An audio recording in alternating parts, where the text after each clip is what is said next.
The main injury was a football injury in 88 and 89. I tore my ACL my senior year in football. I did not get it fixed. I went in the Marine Corps. 8 weeks into boot camp in Parris Island, my knee swelled up, and then they gave me an honorable discharge. I came in September of 2023. After he did my shoulders, I felt amazing. I could sleep without waking up. Stem cells, I trust them. I was like, goodness gracious, they worked really well. They're on the ball, man. Taking care of you, asking, do you need this? Can I help you with this? All vertically integrated, walk in one building, get everything you need, get treated like a king and walk right out. My one buddy's like, yeah, in America, you don't get this kind of treatment. CPI Podcast.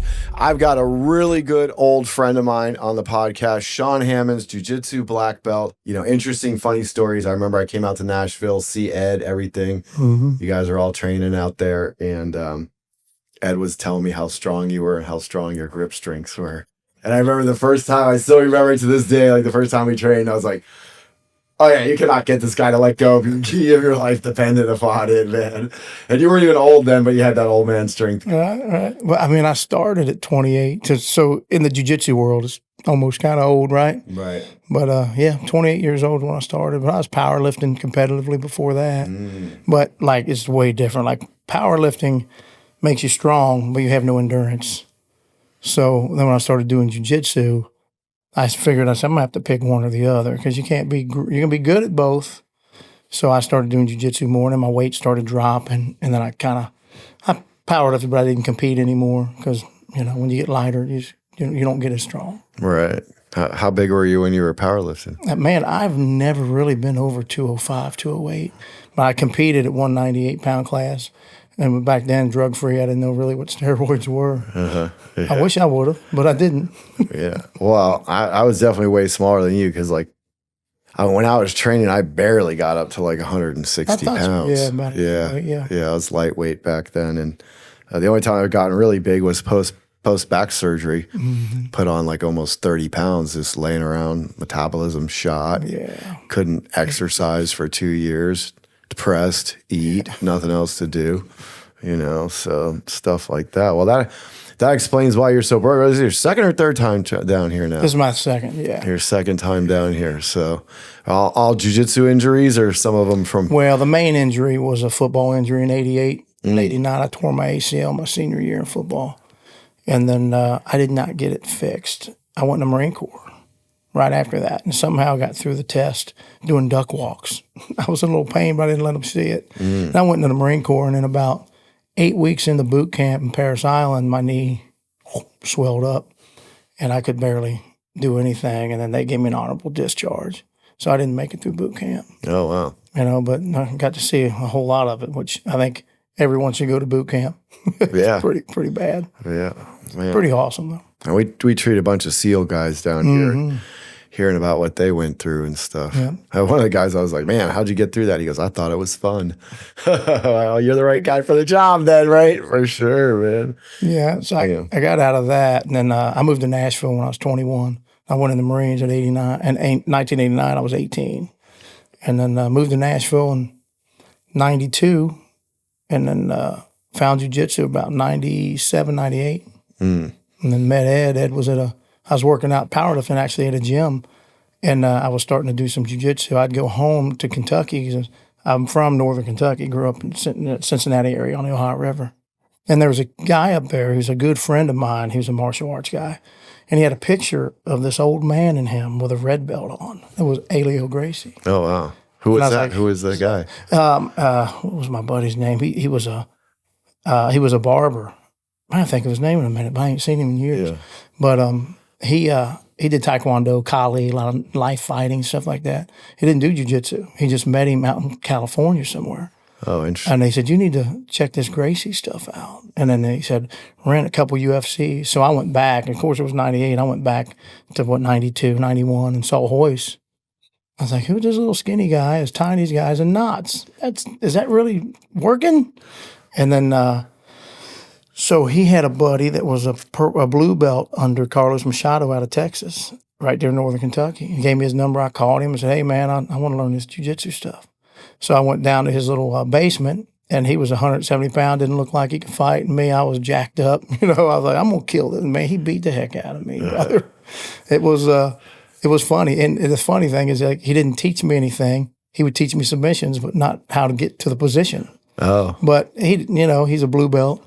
And then he had a newsletter. That was a Hicks and Gracie newsletter. He said, man, you got a guy in Nashville, Tennessee. And at that time, before that, I was going back home, and I met Ed. Ed saw me in the gym, and the guy who ran the gym, I was teaching him some stuff in his aerobics room. And after hours, he said, man, I got this little kid who wants to do jiu-jitsu. He's a wrestler. His name's Ed. And I said, cool, introduce me. And Ed Clay started talking to him, so I started teaching him jiu-jitsu. And he was a wrestler. He'd take me down, and I'd submit him. And then we just got into it. And then that's when I found that newsletter. My buddy said, you got a school there. His name was Eric Silver. And Eric was a blue belt under Hickson. And like how people, when I see red, I'm a street fighter if you can beat me up, right? I wasn't that bad. But I called him. I said, hey, if y'all can beat me up, I'll sign up. Yeah. And they did. As soon as I went there, little blue belts, about 140 pounds, just kicking my butt. I said, Ed, I found us a place to train. And then that's how it started. Oh, that's awesome. And then turned into Nashville MMA and everything. Ed just got a business mind, man. He was sure does. We're going to open up a school. I said, really? He was only 18, so I'm thinking he's full of crap. And then start a magazine. Yeah, started a magazine, Submission Fighter. Then then that real estate, he's like in his early 20s, making millions in real estate. I was like, this kid is amazing. Yeah. And he was. I met Ed at the first Hickson tournament. He came out from California, and I was promoting an event in Las Vegas, I think, at the time. I did the first jiu-jitsu tournament ever in Las Vegas. And we, passing out flyers, talking to everybody, just networking. I met Ed, let's exchange numbers, It was like the Gringo Network, right? Back then, we had to stick together because there wasn't, I think I might even got kicked out of that tournament for promoting another tournament at Hickson's tournament, type of shit. And, God forbid you want to grow jiu-jitsu a little bit. But, I had Gumby and we had onthemat.com then. And, we're the second jiu-jitsu website on the internet. Yeah. Still up. I still got you on my phone as Scotty on the mat. Yeah. Because I've had your number. That's how everybody has it. Yeah. That's so funny.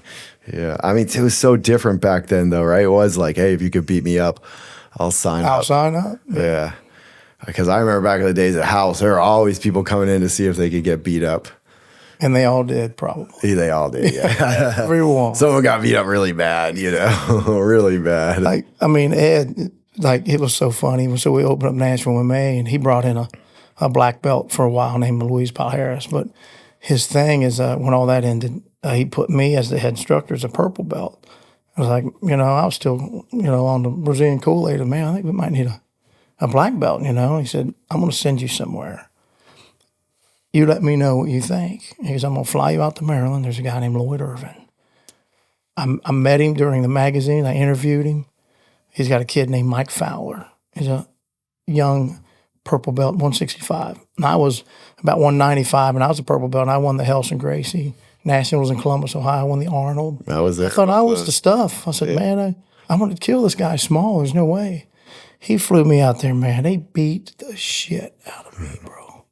And the problem that they were beating me in every transition. But Lloyd liked me because I was like one of them, just grind. I'd still keep going. So he liked me a lot. But it was the drilling systems that we never really did. And then all of a sudden I'm doing 1,000 reps of stuff. And then jiu-jitsu started getting a little funner because I was able to win. But it was that way. Like we did some drilling at House, but it was mostly just really hard live sparring. Past the guard drill, but that wasn't really drilling the moves. That was just trying to smash through the guard. Whoever stayed on the bottom had the best guard for the longest. And when you had like Dave Camarillo and BJ Penn, they were on the bottom for most of the time. They're not passing that guard. I passed BJ's guard once. I won it on my tombstone. I passed BJ. It was probably his worst day of jiu-jitsu. He would probably let me pass, He could see I was having some bad days. He's like, let me make Scott feel better, Throw him a bone. But I just think about like how different it was just back then with the way we train. I mean, every day was like you trained till you wanted to throw up as hard as you could. Yeah, Lloyd's room was like an Iowa wrestling room, man. And that's how I learned. So then my rooms got really tough. We had a competition class that you don't talk, you don't get drinks, you don't get water. It's constant fast drilling and then hard sparring. And I still have that class today 2 times a week. That's not for your regular people. Though. No. You'll lose students like that. Yeah. Got to have you got to have your fundamental classes and, fun classes for people to have fun. And jiu-jitsu had to evolve like that. We never had that at house. You came in, you got thrown to the lions. I remember when like a new guy came in, especially if it was from another jiu-jitsu school, right? Yeah, that was. Warm-ups were going to be until that guy threw up, right? And then if he didn't throw up, everybody hated him even more because the warm-ups were so bad. We'll make it longer. And, and Half was in the background, murder this dude. And if you didn't, then, you're going to be in trouble for not murdering the guy. I was a fan of Half, man. Yeah. I knew he was a dirty one. I knew he was gritty. He just loved to fight. Fight to the death. Oh, yeah. I mean, we would... on Saturdays, like the gym was open until people were done training, and you might have a 2-hour spar with a guy, the same guy, because you're not getting separated till one of you guys tapped out. And we never did anything competition. I remember I did not know the points until my second tournament. Yeah, because I lost one on advantage in the finals. And then I lost the second. I got both in the finals because I got stallers. Yeah. And I couldn't understand. I'm like, I tried way more submissions than these guys. Like, how'd I lose, And so it was like Dave Camarillo and those guys finally taught me the points. Dave and Dan Camarillo let me get some points, like blah, blah, blah. And I'm like, points? House said, you tap the guy, you win. That's it. Yeah. He taps you, you lose. You lose. Nobody taps, who cares? That was, and I also remember it seems like things are different with efficiency. I watch people's YouTube videos, and it's how many different moves can you link up till you get to the sub? Where ours was how fast can you tap this guy out? How fast can you tap him out? Remember Dave Camarillo and his flying arm locks and stuff. Oh, yeah. He was a monster. Start the match and people's arms would just get ripped off in 15 seconds. Yeah. I was a big fan of him. I remember watching him in the early 2000s, just watching him was a monster. And Dan, remember Dan, he was in my division 2 or 3 times in 2016, 17 in the Masters division. We never linked up. He was on this side, I was on this side. And I remember we both lost to this Brazilian from GF team in the semifinals. He lost to him on he knocked Dan out. The dude was a judo player too, a national judo player, but he pulled guard on him, and I think he swept Dan, and Dan never swept him back. Yeah, and with me, I almost took him down. Till he hit me with an inside trip, and I was like, I couldn't believe that because my judo was good too in wrestling. And then he just stalled me, and I was pushing, tried. He couldn't pass. I got up, tried to take him down. But that's the couple times that me and Dan was in the same division, but we never. All right, his throws to arm locks were famous. It was no fair. I remember when he was a blue belt, especially those Santa Cruz tournaments where, here's a guy that fought on the world's level. As a black belt in judo. Yeah. And he'd going out against blue belts, just getting launched. Kill him, yeah. Not even close to being, fair. But that's probably a big reason why we're all so broken, because we trained so different back then. Maybe, yeah. Yeah, I mean, so I just had the knee injury in football. Everything else came from, Not from powerlifting? Jiu-jitsu. Just all from jiu-jitsu? Yeah, jiu-jitsu, Yeah. Yeah. Well, what do we tune up this time? So today, 2 hours ago, I got both shoulders done and my right knee. When I came back, I came in September of 2023. I had both knees, both shoulders, but my left knee was so bad. Even Ed looked at it, was like, dude, we'll just put some in there, see what happens. Bone on bone, it was bad. And then I ended up having it replaced. So my whole knee got replaced last January. But my shoulders, man, after he did my shoulders, I felt amazing. I could sleep without waking up, and it was amazing. I was like, goodness gracious, they worked really well. And then my right knee's pretty good. Yeah. So this time I just had my right knee done again. My left shoulder I kind of tweaked a little bit about 3 months ago. So they found out I think I had about a half tear in my rotator cuff. Yeah. So, but stem cells, I trust them, man. They worked last time pretty well. Yeah, they work good. Real good. Even I also tell people are like, how long does it last? I go, well, how long are you going to go from just depends. Getting injured again? Yeah. You know, like my one buddy that just came back with me, and we were crazy. We didn't come back for the 6-month follow-up like we should have. So it was about a year and a half since we had him. His shoulders are still amazing. Of course, I kind of hurt my left one, so it start all over again, you know. Training jiu-jitsu, buddy. Yeah, I know. But he's fine. Like he's just got the intravenous in his arm. Mm-hmm. So I think that's going to help him a lot. But he's doing great. That's good. He says it saved my life. I can do jiu-jitsu again. Yeah. So it's pretty. I could, but I choose not to. Right.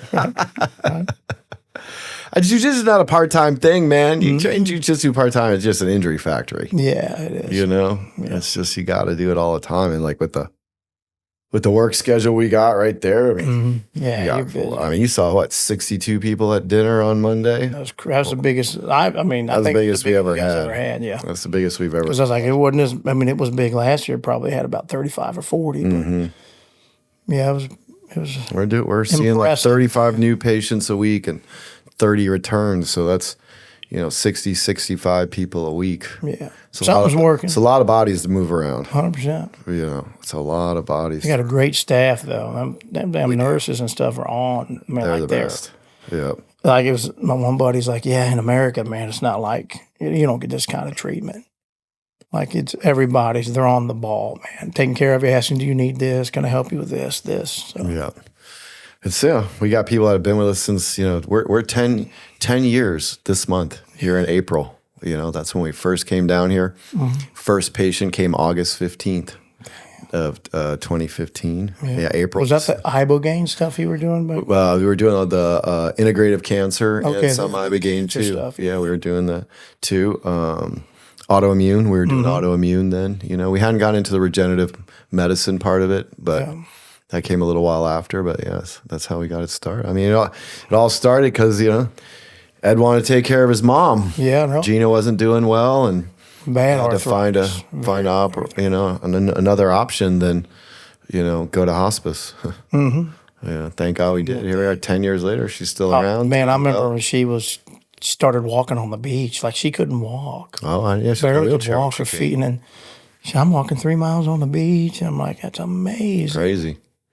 Yeah, crazy. That's it's a different kind of have-to when it's family. You ain't lying. And Regina's family to everybody. She sure is. She's the mama of all of us. The mama to all of us. That's right. So it was the team effort of everybody come together, and thank God we did. And now, I think if I heard correctly in our meeting the other day, we're up to we treated over 4,200 just stem cell patients. Damn, that's awesome. Yeah, that's good stuff. With some really good results, but it's. We're all following behind Ed. He's got the vision. He's got the strategy. Ed will dive in, man. He does. Yep. He's a risk taker, which I love. Research machine, and just the way he can.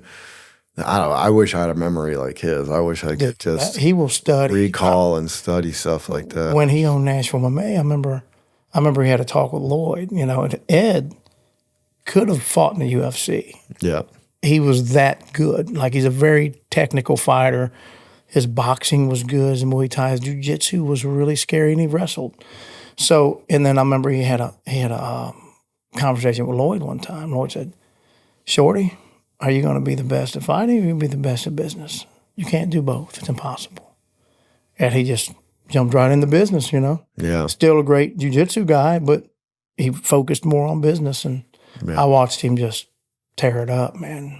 Yeah, I mean, he's had a lot of successful ones, and this one, I mean, right now we have 16 or 17 PhDs working in-house with us.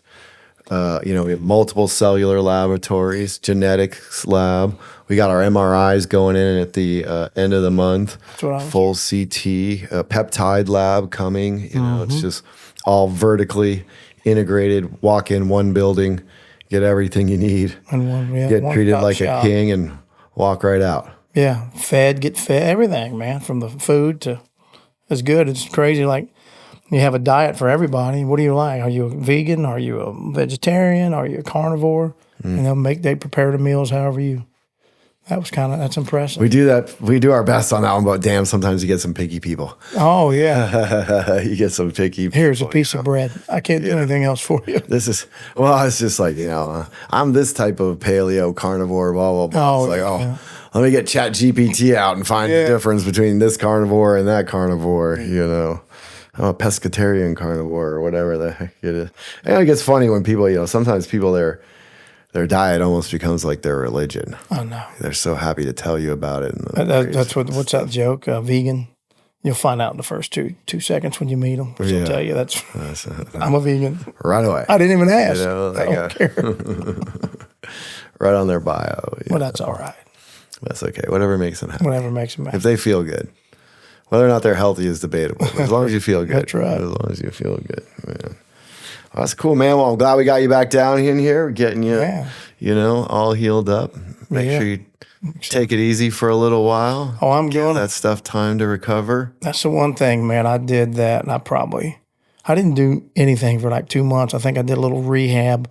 Like you guys said, hey, find a PT guy and just act like you just had surgery and let them rehab you back. And it works. When you get out there and go too fast, it's not going to work. But you tell them this all the time. All the time. And but at the same time, I get it. Yeah. Because some people have to. The pain goes away and you start feeling good. Feel good. You want to get back to life. Yep.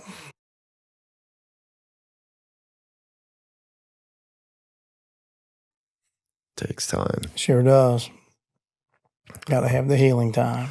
Yeah. That's why I get it. I get it when people are like re-injure themselves or they don't take the time. Yeah. But I do try to hammer it into their head. But also what happens is I get guys, since we do all the UFC guys, sometimes they just have to go right back into training, right? They're not here to real grow tissue. They're here to get out of pain, get the inflammation down, get back to work. Yeah. And then you get these other regular people that are comparing themselves. Like, first of all, that guy's a super athlete. You think your body's going to respond like his? 100%. Second of all, he's looking at hundreds of thousands, maybe millions of dollars to get back to work. Are you? Yeah. It's his job. Like, are you, if you get your butt back out on the golf course early, are you gonna win $100,000? If so, go for it. You know what I mean? You make $1 million, If not, then chill out. Yeah. Give it some time. Chill out. Yeah. Take some time and heal yourself up. So it's that's the battle a little bit. But at the same time, I totally understand where they're coming from. Yeah. So but I know you'll take your time. You ain't lying. I don't mess around no more with that stuff. I just find people that use their body all the time too. They get it. They can feel the difference and stuff like that. Be in tune. And most people, like guys like us that have trained and done that, we know what's going on. You're like, okay. And when you're pushing it, right? You're like, I feel this is coming along, I didn't used to listen. When you're young, you don't listen to your body because it heals faster. Yeah. And you just tear it up again. But as you get older, like us, we're in our 80s now. Yeah. Yeah, I feel pretty good for 85. Huh? Yeah. I listen, what I listen to a lot more now is my brain. Yeah. Because, I got that Sur-Ron electric dirt bike and I used to get out there and just do big dumb jumps and then I had a couple close calls and now I'm so scared. Yeah.